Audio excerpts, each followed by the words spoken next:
primeira coisa que a gente tem que esclarecer é o seguinte: ninguém parcela salários porque quer, né? Essa é uma contingência que nos foi imposta pela situação financeira delicadíssima que o Estado se encontra e na qual nós encontramos o Estado quando chegamos, né?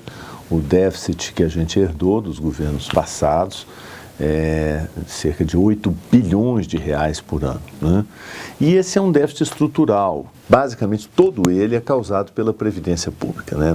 Hoje nós temos no Estado uma folha de inativos de 21 bilhões de reais. Esse é o que nós pagamos no ano passado para os funcionários aposentados.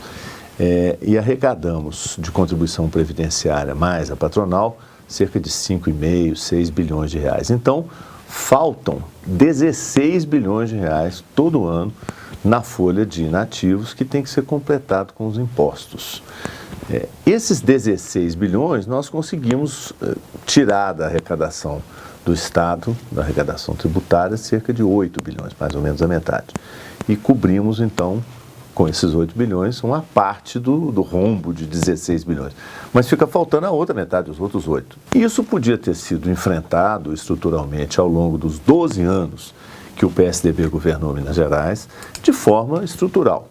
Criado um fundo previdenciário, capitalizado esse fundo e caminhado aos poucos para ir resolvendo essa situação que não era tão grave lá atrás, em 2001, 2002, quando os tucanos assumiram o governo, mas não fizeram nada. Ao contrário, o fundo previdenciário que existia foi extinto pelo então governador Anastasia, que lançou mão do dinheiro que tinha no fundo, cerca de 3,5 bilhões de reais, para cobrir déficits de caixa do governo dele. Resultado: estruturalmente, nada fizeram e ainda fizeram aquela propaganda absurda de choque disso, choque daquilo, choque de conversa fiada, deixaram o Estado quebrado. Esse é o problema estrutural de Minas Gerais, que só será corrigido com uma reforma da Previdência Pública, uma reforma adequada, que respeite os direitos dos aposentados, que não fira o direito de ninguém, mas que crie um fundo capitalizado e que aos poucos possa assumir esse compromisso. Então, no longo prazo, nós temos solução sim. Essa solução depende, claro, de uma mudança constitucional, da Constituição Federal, inclusive. Por isso é preciso nós elegermos, nessa eleição agora, um governo federal que tenha compromisso com a reforma previdenciária dos trabalhadores, e não com essa reforma horrorosa que o Temer quis impor ao Congresso e ao povo brasileiro, né?